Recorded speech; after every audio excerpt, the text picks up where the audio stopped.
Olá pessoal, tudo bem? Então hoje nós vamos conversar a respeito da ordem de vocação hereditária.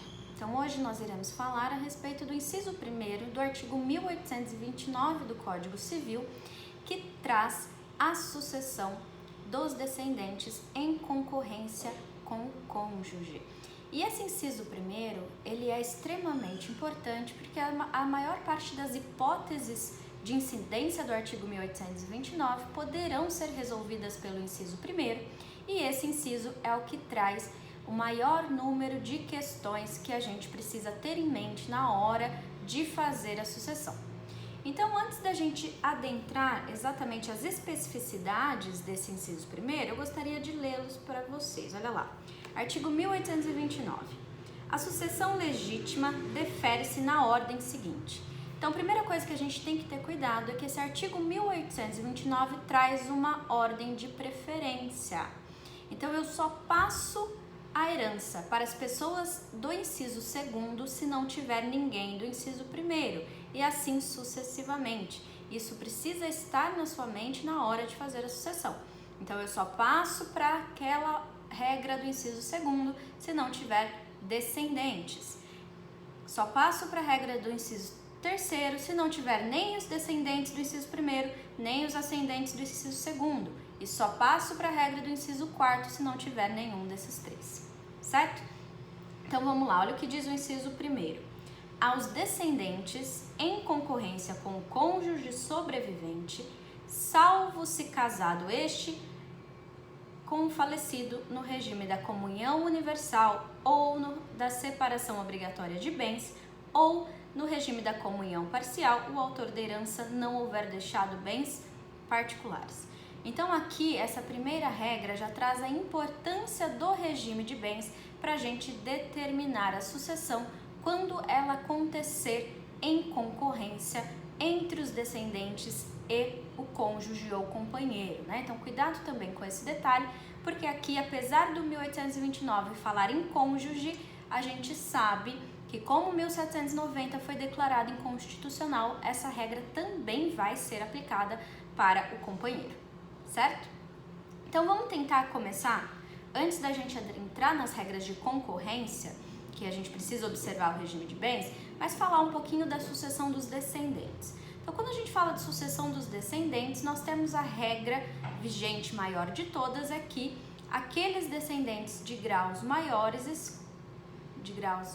excluem os descendentes de graus maiores, ou seja, descendentes de 1º grau irão excluir descendentes de 2º e assim sucessivamente. Então, eu só vou chamar os descendentes de 2º grau, por exemplo, os netos, caso não haja filhos vivos, ou se todos renunciarem, né? A gente já sabe mais ou menos dessa regra em relação à renúncia.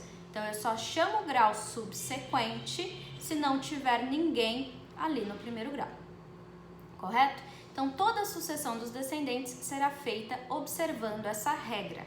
Qual outra regra que a gente tem que tomar cuidado? O direito de representação.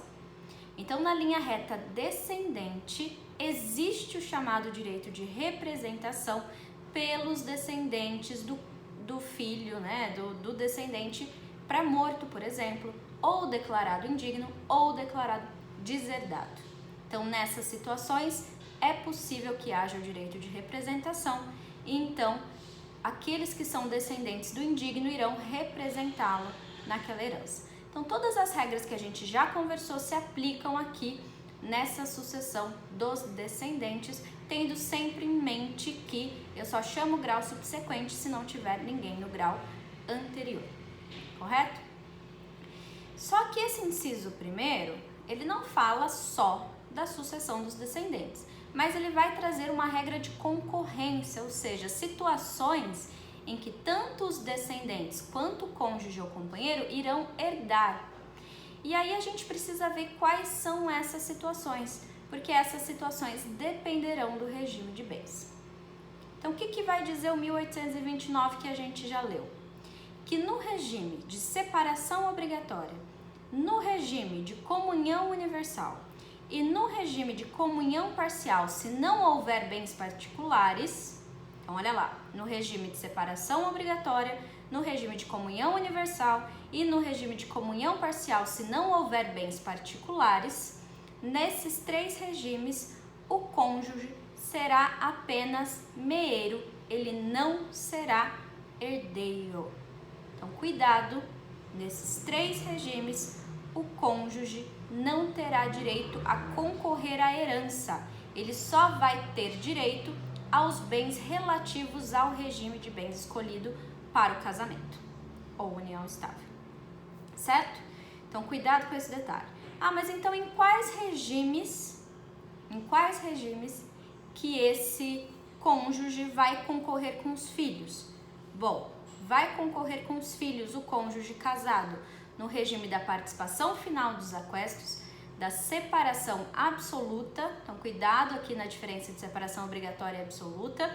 A obrigatória é aquela que tem incidência da súmula 377, a absoluta não, ok? A absoluta é a convencional. Então, vamos lá. Então, no regime de participação final dos aquestos, separação absoluta e no regime de comunhão parcial em relação aos bens particulares do decújus.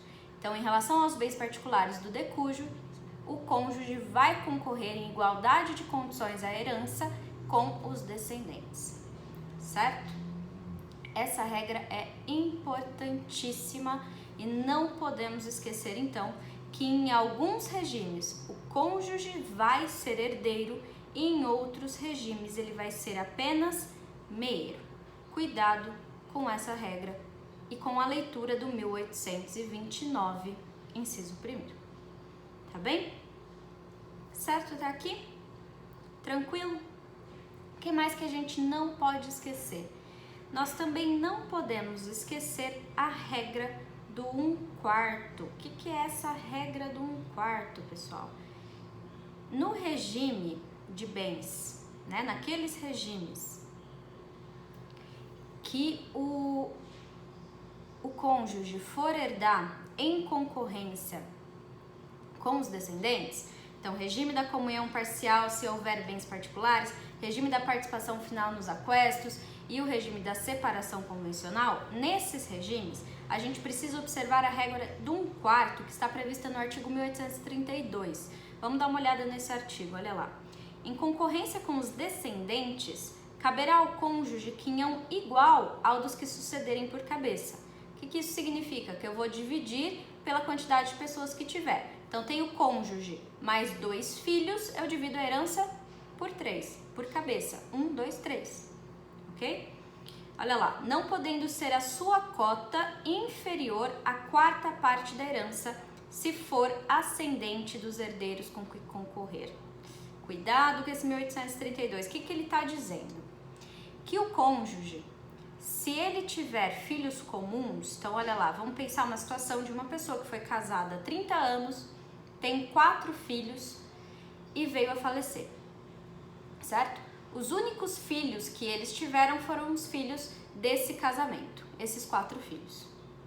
Nesse caso, como a gente está falando de filhos comuns do casal que estão concorrendo com o cônjuge à herança, a gente tem que garantir que no mínimo 1/4 da herança, ou seja, 25% dessa herança, fique para o cônjuge. Então a gente tem que tomar cuidado. Essa regra só se aplica se todos os filhos forem comuns do casal. Se tiver um filho fora do casamento nessa história, eu não aplico 1832. Isso já é entendimento consolidado da jurisprudência a respeito desse tema, certo? Então, cuidado com esse artigo 1832. Tudo bem, pessoal, até aqui?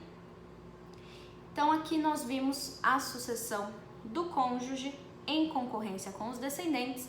Nos próximos vídeos, a gente vai conversar, né, no próximo, logo em seguida, a respeito da sucessão dos ascendentes em concorrência com o cônjuge, que também é diferenciada. Tá bem? Então, por hoje é isso e até mais. Tchau, tchau!